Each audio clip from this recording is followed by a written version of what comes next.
नमस्ते dear students, बहुत बहुत स्वागत है आपका पीटी एजुकेशन चैनल पे। मैं हूं गौरव चोपड़ा और आज हम बात करने वाले हैं एनएफटीज के बारे में। तो हाल ही में एनएफटी काफी चर्चा में रहे हैं, काफी सुर्खियां बटोर रहे हैं। तो हम समझने की कोशिश करेंगे कि एनएफटी क्या होता है, इसके क्या मायने सामने निकल कर आते हैं, इसकी बाइंग सेलिंग कैसे की जाती है और इससे रिलेटेड क्या क्या रिस्क निकलते हैं।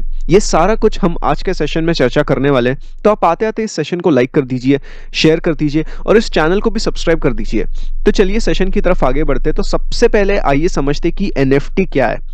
तो बेसिकली एनएफटी एक एक्रोनिम है, नॉन फंजिबल टोकन्स इसका फुल फॉर्म है। एंड ये non fungible tokens basically cryptographic tokens होते हैं। So these NFTs they represent something unique. और अगर आपने इसे ओन किया है तो it would be like you have owned something unique which is one of its kind work of art और अ कलेक्टिबल। तो non fungible tokens basically digital assets होते हैं जो कि अपने आप में ही वैल्यू जनरेट करते हैं ड्यू टू इट्स यूनिकनेस। समझ रहे हो? अगर हम इसके नाम से ही जाए, if you go bye it's name, non fungible मतलब क्या होता है?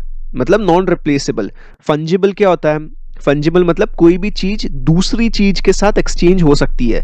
एक सोने का सिक्का दूसरे सोने के सिक्के के साथ एक्सचेंज हो सकता है, या 200 रुपए की नोट एक 200 रुपए की नोट के साथ एक्सचेंज हो सकती है। ये मतलब होता है फंजिबल, है ना? लेकिन नॉन फंजिबल में क्या है? नॉन फंजिबल में ऐसे इक्वल एक्सचेंजेस नहीं हो सकते। अब आपको बास्केटबॉल पसंद है तो आप लेब्रॉन के बहुत बड़े फैन हो गए। So tomorrow if you get a chance of meeting him and if he gives you an autograph on a piece of paper or for that matter on your T shirt, that piece of paper or that t-shirt would be invaluable to you. It would be worth millions of dollars to you, right? आपके जैसे ही अगर कोई super fan निकला, आपका कोई दोस्त निकला, and you show him that autograph, even he would go crazy about that t-shirt or that piece of paper. लेकिन शायद कुछ लोगों के लिए ये वैल्यू नहीं रखता होगा। They wouldn't be a big basketball fan. They might love cricket. And if they are from India, they might like MS Dhoni's final innings of World Cup 2011 या यूवी के 6 छक्के पकड़ लो। सो कहने का मतलब है कि these tokens have a sentimental value in it. Now, how do you buy or sell an NFT? अब अगर हम बात करें कि इसे खरीदना और बेचना कैसे किया जाता है, तो इंटरनेट पे आपको काफी प्लेटफॉर्म्स मिल जाएंगे। बहुत से NFT मार्केट प्लेस बने हुए हैं जहाँ पे आपको खरीदने की और बेचने की अपॉर्चुनिटी मिलती है, जैसे ओरिजिन हो गया, रेरिबल हो गया या ओपन सी वगैरह। तो यहाँ पे आप एनएफटीज की ट्रेडिंग कर सकते हो। ओपन सी इनमें से सबसे बड़ा मार्केट प्लेस है, लेकिन इन सब में से एक चीज कॉमन है, आपको इन मार्केट प्लेस में लॉग इन करने से पहले क्रिप्टो करेंसी खरीदनी पड़ेगी। मोस्टली एनएफटी इथीरियम पे काम करती है। तो इथीरियम दुनिया का सब सेकंड लार्जेस्ट क्रिप्टो करेंसी है आफ्टर बिटकॉइन, जैसे कि आप जानते ही होंगे। वैसे और भी क्रिप्टो करेंसी पे काम चल रहा है, लेकिन इथीरियम सबसे कॉमन है एनएफटी के केस में। So once you buy your Ethereum, you can create your own profile on one of these websites and do the trading, create your own thing and sell it or buy anything you like on these websites, right? लेकिन आपके दिमाग में एक सवाल आ रहा होगा कि NFT बनता कैसे? So usually when you go to these websites and create your own profile, you will find an option to create. तो आप अपना लैपटॉप से कुछ भी फाइल, कोई भी मेटा डेटा अपलोड कर सकते हो इफ इट्स यूनिक, या कोई इमेज हो गई जो आपने फोटोशॉप में एडिट करके उसे अनोखा बना दिया, और if it's an MP3 file, कोई गाना गाकर आपने अपलोड करना चाहा, या फॉर दैट मैटर एक वीडियो ही सही, वीडियो बनाकर अपलोड करना चाहा। तो जैसे ही आपने कोई भी मेटा डेटा अपलोड करने पे रख दिया, तो इस प्रोसेस को मिंटिंग कहते हैं। और इसमें फिर ऑफ कोर्स वो आपको सामने से पूछेगा वो वेबसाइट कि is this one of a kind art work, या मल्टीपल कॉपीज में से एक कॉपी उठा के अपलोड कर रहे हो, या if it's a part of a collection. तो लोग यहाँ पे कुछ भी उठा के सेल कर सकते हैं। People are trying to sell tweets and even colours. तो आपने हाल ही में सुना ही होगा कि ट्विटर के जो CEO है Jack Dorsey, he is about to sell his first tweet. तो जो ये ट्वीट खरीदेगा वो जैक डोर्से का बहुत बड़ा फैन हो सकता है, एंड वो अपने कलेक्टेबल्स में ये ऐसे सेव करके अपने वॉलेट में रख सकता है। तो ये सब बाइंग एंड सेलिंग, बिडिंग से शुरुआत होती है। आप कोई भी चीज लिस्ट कर दो ऑनलाइन एंड उस पर बिडिंग होगी। Highest bidder will be able to own that NFT, simple. And जो क्रिएटर है उस एनएफटी का, उसे अपना पैसा तो मिलेगा ही, लेकिन उसके अलावा उसे रॉयल्टी भी मिलेगी। अब रॉयल्टी कैसे मिलेगी? से फॉर एग्जांपल, जैसे जैक डोर्से ने किसी बी पर्सन को अपना ट्वीट बेच दिया, तो जैक डोर्से को तो उस ट्वीट का सेलिंग प्राइस तो मिलेगा ही, से $100 उनको मिलेगा, लेकिन उसके अलावा रॉयल्टी भी मिलेगा। यानी सपोज बी ने कुछ टाइम तक उस ट्वीट को होल्ड किया अपने वॉलेट में, एंड उसने सी को बेच दिया। सो जब सी को वो ट्वीट बेचा जाता है तो उसका कुछ परसेंटेज जैक डोरसे को रॉयल्टी के रूप में मिलेगा। एंड ये ऐसे चलता रहेगा फिर सिलसिला, सी अगर डी को बेचेगा तब भी जैक डोरसे को रॉयल्टी मिलेगा, डी अगर ई को बेचेगा वगैरह। So after the first selling the creator will receive the royalty going forward with the second selling या third selling, fourth selling, fifth and so on. तो लोग ऐसे ऐसे चीजों पे ट्रेड कर रहे हैं, ऐसे ऐसे चीजों पे बाइंग एंड सेलिंग हो रही है। एक और एग्जांपल मैं देता हूं। So people are trading LeBron top shots clip for close to $250,000। That's insane, right? LeBron जो एक बास्केटबॉल प्लेयर है, उनका जो टॉप शॉट्स क्लिप सामने निकल कर आता है यूट्यूब पे, आप एक बार देखिएगा, वो क्लिप $250,000 में बिक रहा है। अब आपके दिमाग में ये सवाल आ रहा होगा कि बास्केटबॉल की क्लिप्स या मैचेस के वीडियोस मोस्टली इसके कॉपीराइट्स एनबीए के पास होते हैं, है ना? तो जो बंदा लेब्रॉन की टॉप शॉट क्लिप खरीद रहा है तो कॉपीराइट इश्यू तो होगा ना। So yes, owning an NFT doesn't give you the copyright but it gives you the property rights, यानी ownership of the clip. Ownership आपको मिलती है सिर्फ। अब इंटरनेट पे कितने सारे क्लिप्स हो गए लेब्रॉन के, वहीं से डाउनलोड करके क्यों नहीं मैं अपने पास रख लूं instead of paying N insane amount of $250,000। लेकिन बात यहाँ पे सिर्फ ओनरशिप की जा रही है, कलेक्टिबल्स की। जैसे बचपन में पोकेमॉन कार्ड्स हम कलेक्ट करते थे, याद है? या WWE cards for that matter. So this is also one of the type of collectible in a digital format. You have the ownership of that clip. Even for that matter, UV के 6 छक्के की clip अगर कोई own करना चाहा तो उसके collectables में वो ऐड कर सकता है। कॉपीराइट्स ऑफ कोर्स उस वीडियो की आईसीसी के पास ही रहेगी, लेकिन वो आपके वॉलेट में पड़ी है as an ownership. That has some value in it, that has some sentimental value in it, right? अब अगर हम एक्चुअली वैल्यू की बात करें तो जैसे मैं आपको अभी समझा रहा था कि sentimental value plays an important role in these digital assets और नॉन फंजिबल टोकन्स, लेकिन उसके साथ ही साथ डिमांड सप्लाई का भी रोल बहुत इंपॉर्टेंट है। Due to the scarce nature of NFTs and the high demand for them, the prices of NFT will shoot up. Gamers, collectors, investors, इन सभी के लिए तो ये अपॉर्चुनिटी निकल के आती है ना? तो अगर हम एनएफटी के इंपॉर्टेंस की बात करें तो गेमिंग इंडस्ट्री को इसने टोटल रेवोल्यूशनाइज कर दिया है, even in the collectible space. नवंबर 2017 से लेकर अब तक $150 मिलियन से ज्यादा तक का पैसा इस पे खर्चा गया है एनएफटीज पे।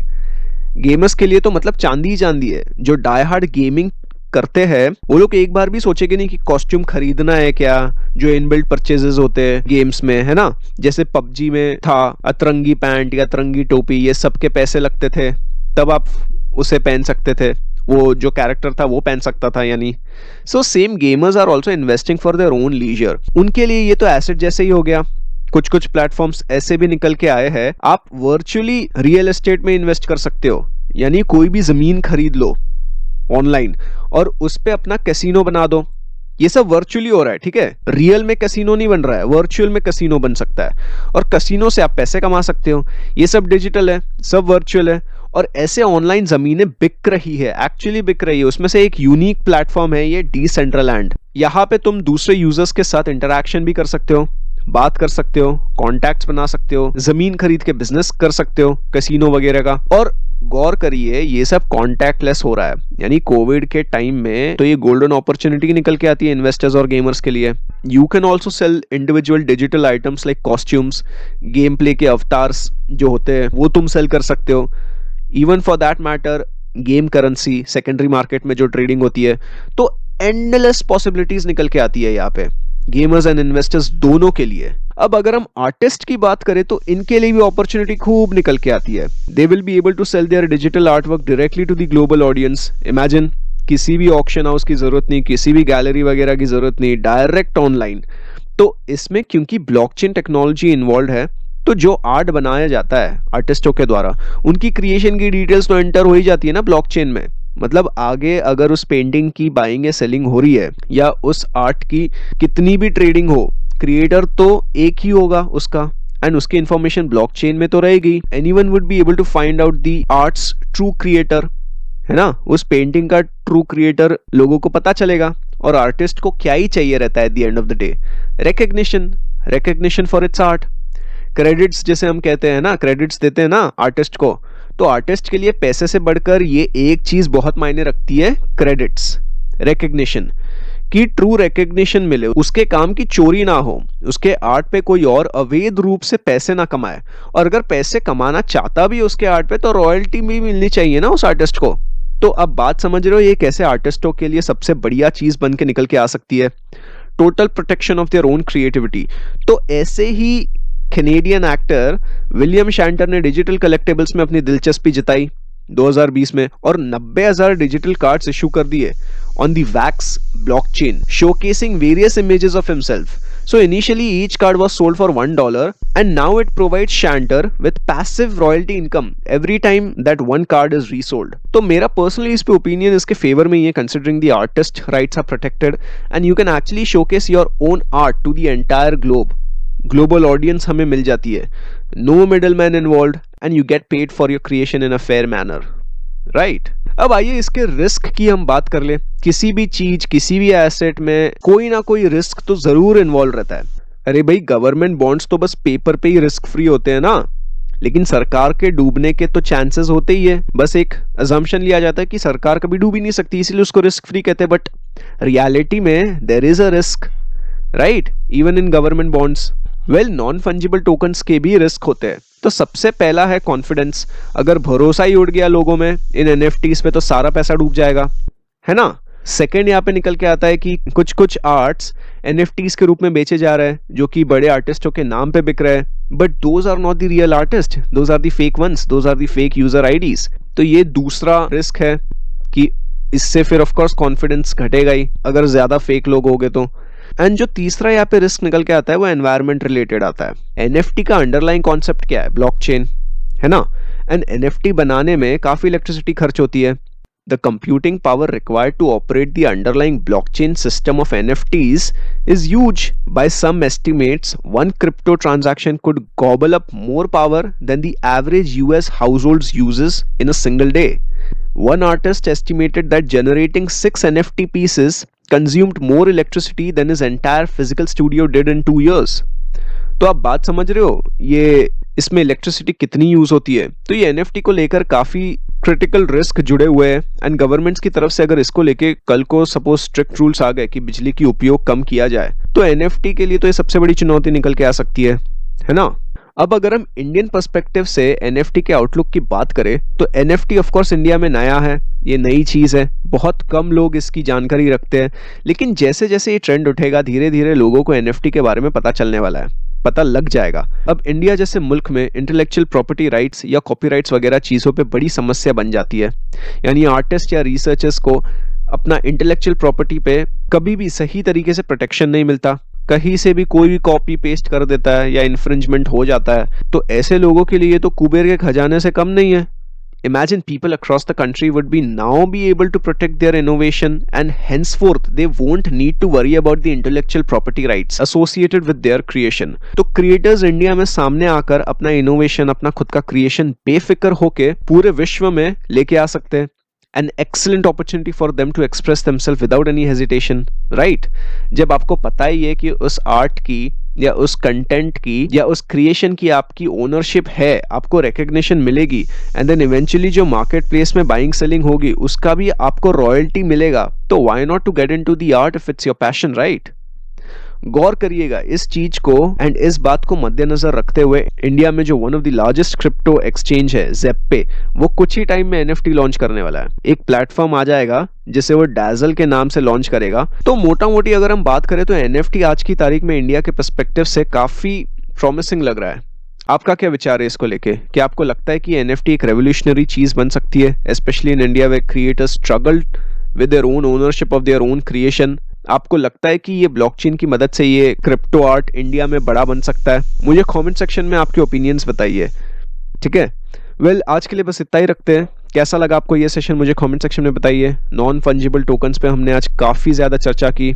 If you like this video make sure you hit that like button, share this video with like minded friends, colleagues, और अगर आपका कोई सवाल या सुझाव हो तो उसे कमेंट सेक्शन में ज़रूर बताइए। वेल, रैप अप करने से पहले let me remind you we are happy to welcome you to the best course on learning about economy starting 8th of this month. Very affordable premium current affairs are available on YouTube and PD website. An excellent annual GK compilation 2020 is ready. Buy now from the bookstore. So we now come to an end to this session. Here are some useful resources for you from PD family. Make full use of it. उम्मीद करता हूँ ये session आपको पसंद आया होगा. नमस्ते. जय हिंद.